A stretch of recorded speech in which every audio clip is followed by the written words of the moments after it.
याद है दोस्तों, जिस रोज़ हम लोगों को दीपावली की छुट्टी मिलती थी वो दिन हम बहुत खुश रहा करते थे।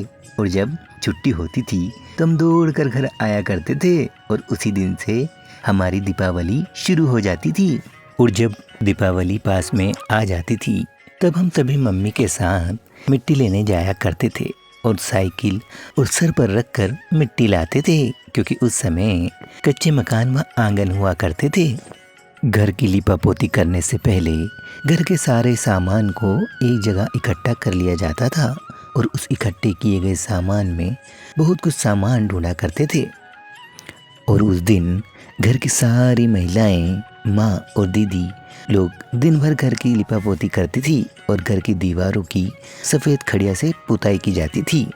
पता है दोस्तों, उस समय पुताई के लिए इस तरह की कूची का इस्तेमाल किया जाता था जिन्हें पेड़ों की डाल और जड़ों से और घास से बनाया जाता था। और कच्चे मकानों और घरों को रंग बिरंगे कागज़ से सजाया जाता था और आम के पत्तों की डोरी माला बनाकर घर के बाहर लगाई जाती थी। और दोस्तों, घर की साफ़ सफाई और पुताई होने के बाद हम अपने पिताजी के साथ बाज़ार जाया करते थे, जहां हम हमारे लिए पटाखे लाया करते थे। छोटे बच्चों के लिए अनार, टिकड़ी, फुलझड़ी, सांप की गोली, चक्री और ये कलामदान। और बड़े लोग मुर्गा छाप, रस्सी बम खरीदते थे और गाय, बैलों और भैंसों के लिए श्रृंगार का सामान खरीदते थे। और मिठाई, पकवान बनाने के लिए सामान तथा मिट्टी के दिए खरीदते थे।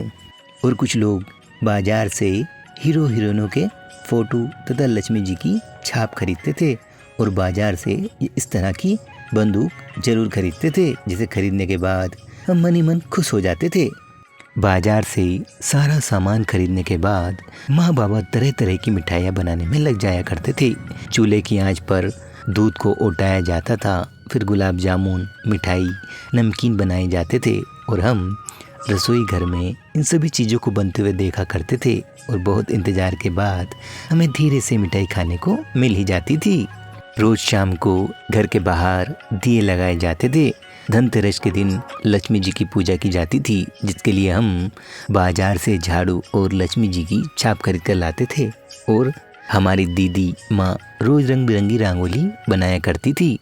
याद है दोस्तों, जिस दिन गाय, भैंस और बैलों की पूजा होती थी उसके पहले ही हम उनको नहलाने जाते थे और उनके सींग को कलर करते थे और मेहंदी से उनके ऊपर बहुत ही प्यारे प्यारे सजावट बनाकर उन्हें सजाते थे। उनके गले में फूल माला और श्रृंगार बांधते थे। याद है दोस्तों, गोबर से गोवर्धन भी बनाया जाता था, जिन्हें बैलों के पैरों से गुथाया जाता था और गोवर्धन की पूजा भी की जाती थी। याद है दोस्तों, उस समय सारा कुटुंब परिवार एक जगह ही दीपावली का त्योहार मनाता था। एक साथ पटाखे चलाते थे और बड़े प्यार से एक दूसरे के साथ इस त्योहार का आनंद उठाते थे।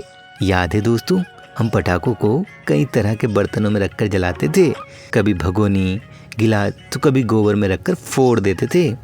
रात में चक्री, अनार को जलते देख बड़ा मजा आता था। हर तरफ दीपावली की चकाचौंध नजर आती थी। फिर हम थक कर सो जाया करते थे।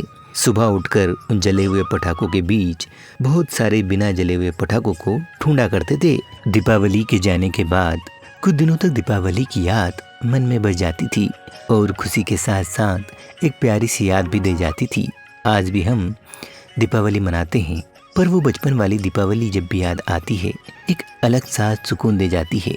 आज दीपावली पर लाइट चारों ओर उजाला होता है, लेकिन हमारे दिलों में आज अंधेरा ही रह गया। हमारा सुकून, वो बचपन वाली खुशी कहीं खो गई है।